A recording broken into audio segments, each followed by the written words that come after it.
जय हिंद साथियों, मैं आदेश आपका राही आदि क्लासेस में स्वागत करता हूं। हम सभी सीटेट के लिए हिंदी का प्रैक्टिस सेट करते हैं, जिनमें पद्यांश या फिर गद्यांश होता है और उसके अंतर्गत क्वेश्चन पूछे जाते हैं।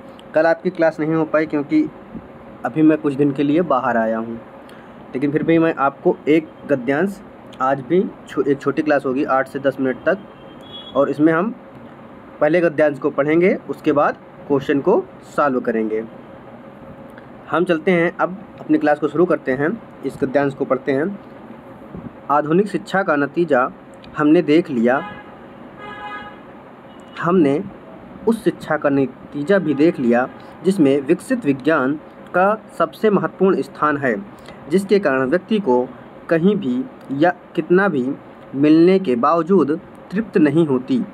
इसका कारण यही है कि शिक्षा के स्वाभाविक और आवश्यक अंगों को छोड़कर हमने ऐसे विषयों पर अधिक ध्यान दिया जो मनुष्य का एकतरफा विकास करते हैं, जिनके कारण व्यक्तित्व का बड़े से बड़ा भाग अतृप्त रह जाता है। बाल्यावस्था में भी बाल शिक्षा को अभी तक उचित स्थान नहीं मिला है।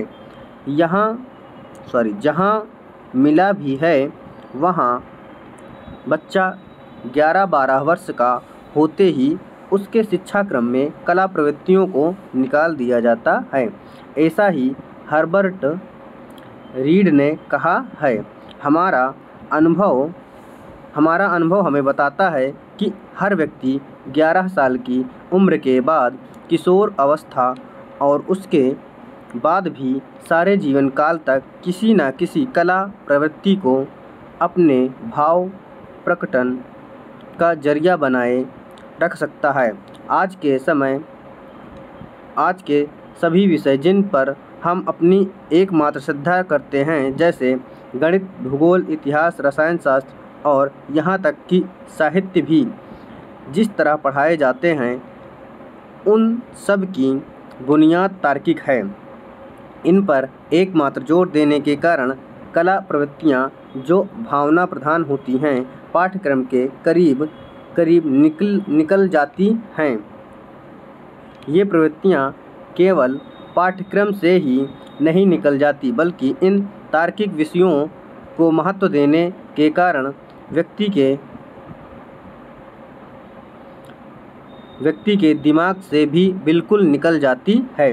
किशोर अवस्था को इस तरह गलत रास्ते पर ले जाने का नतीजा भयानक हो रहा है। सभ्यता रोज़ बरोज़ बेढब होती जा रही है, व्यक्ति का गलत विकास हो रहा है, उसका मानस अस्वस्थ है, परिवार दुखी है, समाज में फूट पड़ी है और दुनिया पर ध्वंस करने का ज्वर चढ़ा है। इन भयानक अवस्थाओं को हमारा ज्ञान विज्ञान सहारा दे रहा है। आज की तालीम भी इसी दौड़ में साथ दे रही है।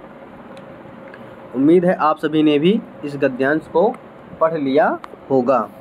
अब हम चलते हैं अपने क्वेश्चन की तरफ, यानी इस गद्यांश के अंतर्गत जो क्वेश्चन पूछा गया है। तो क्वेश्चन क्या है?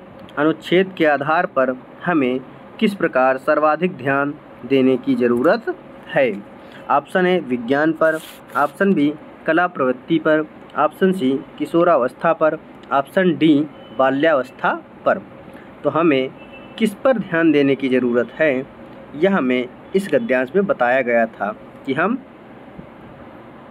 कला और प्रवृत्ति पर ध्यान देने की ज़रूरत है, यानी हमारा जो आंसर हो जाएगा वह ऑप्शन ए सही होगा।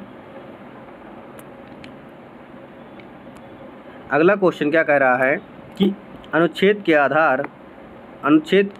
के अनुसार गणित, भूगोल, इतिहास आदि विषय हैं तर्क प्रधान हैं, भाव प्रधान हैं, कला प्रधान हैं, बोध प्रधान हैं। तो गणित, भूगोल, इतिहास ये सभी विषय कैसे हैं? तर्क प्रधान हैं। तो जो हमारा आंसर सही होगा वह हमारा आंसर ए सही होगा। हम गद्यांश को आसानी से पढ़ लेंगे। एक बार में न समझ में आए तो 2 या 3 बार स्पीड में पढ़ेंगे और उसके बाद गद्यांश समझ में आ जाएगा और फिर हम क्वेश्चन को आसानी से सॉल्व कर लेंगे। अगला क्वेश्चन क्या कह रहा है कि ज्ञान विज्ञान को बहुत अधिक महत्व देने के कारण ऑप्शन ए समाज उन्नति कर रहा है, समाज में विभाजन हो रहा है, व्यक्ति सृजन की राह पर है, व्यक्ति विध्वंस की राह पर नहीं है। इस क्वेश्चन का हमारा जो आंसर होगा वह हमारा ऑप्शन बी होगा, समाज में विभाजन हो रहा है। इस बात को गद्यांश में भी बताया गया है, तो हमारा जो आंसर सही हो जाएगा वह ऑप्शन बी सही हो जाएगा। अगला क्वेश्चन कह रहा है किशोरावस्था तार्किकता की प्रधानता और भाव के अभाव में डैश का रास्ता अपना रही है। ऑप्शन ए पतन, ऑप्शन बी ज्ञान, ऑप्शन सी प्रगति, ऑप्शन डी कर्म। तो गद्यांश को हम सभी ने पढ़ा है, उसी के अनुसार देंगे तो क्या है कि किशोरावस्था तार्किक की प्रधानता और भाव के अभाव में क्या हो रहा है। ऑप्शन ए पतन का रास्ता अपना रही है। किसका रास्ता अपना रही है? पतन का रास्ता अपना रही है। हमारा अगला क्वेश्चन है कि इनमें से कौन सा शब्द समूह से भिन्न है। तो हम देखते हैं तार्किक, स्वाभाविक, साहित्यिक, अभिव्यक्ति। तो हमारा जो यहाँ पर आंसर होगा वह पूछा गया है शब्द कौन सा इन सभी में भिन्न है। तो यहाँ पर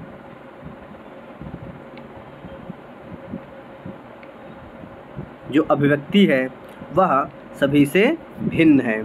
बाकी जैसे तार्किक हो गया, तार्किक इसमें इक प्रत्यय जुड़ा है, स्वाभाविक में भी इक प्रत्यय जुड़ा हुआ है और साहित्यिक यहाँ भी इक प्रत्यय जुड़ा है, लेकिन अभिव्यक्ति में इक प्रत्यय नहीं है। तो जो हमारा भिन्न हो जाएगा वह ऑप्शन डी होगा, यानी हमारा जो आंसर सही होगा वह आंसर डी सही हो जाएगा। अगला क्वेश्चन है कि आज की तालीम भी इस दौड़ में साथ दे रही है। वाक्य में निपात है आज भी इसमें। निपात वह होता है जो कही गई किसी भी बात को जोड़ दे, तो वही हमारा निपात होता है। तो यहाँ पर जो निपात है आज की तालीम भी, जो भी शब्द है वह हमारा निपात है, यानी जो हमारा आंसर बी सही है, बी है वो हमारा आंसर है। अगला क्वेश्चन क्या है? विकसित शब्द में प्रत्यय है सित, ता, इत और सत, यानी हमें प्रत्यय बताना है। तो इसमें विकसित ऑप्शन बी सही होगा, यानी इत प्रत्यय है। अगला क्वेश्चन है अनुच्छेद के आधार पर कहा जा सकता है कि आधुनिक शिक्षा का नतीजा क्या है? सुखद है, दुखद है, औसत है, पता नहीं। तो यहाँ से जो हमारा आंसर होगा, जो हम सभी ने गद्यांश पढ़ा है, उस गद्यांश के अकॉर्डिंग क्या होगा? आधुनिक शिक्षा का नतीजा दुखद है, यानी जो हमारा आंसर सही होगा वह ऑप्शन बी सही होगा। अगला क्वेश्चन क्या कह रहा है? आधुनिक शिक्षा में किस विषय को सबसे अधिक महत्व दिया जाता है? कला को, भाषा को, विज्ञान को और इतिहास को। तो आधुनिक शिक्षा में किसको अधिक महत्व दिया जा रहा है? वह हमारा आंसर है सी, यानी विज्ञान को महत्व दिया जाता है। आज के गद्यांश और गद्यांश के अंतर्गत जो क्वेश्चन पूछे गए थे वह पूर्ण हो गए। बस आप सभी से एक ही रिक्वेस्ट है कि क्लास को अधिक से अधिक लोगों तक शेयर कीजिए और लाइक कीजिए। आपकी जो राय हो वो आप अपनी राय कमेंट के माध्यम से दे सकते हैं और अपने राही आदि क्लासेस परिवार को अधिक से अधिक बढ़ाने की कोशिश करें, लोगों को जोड़ते रहिए। आज की क्लास को यहीं पे समाप्त किया जाता है। धन्यवाद। जय हिंद।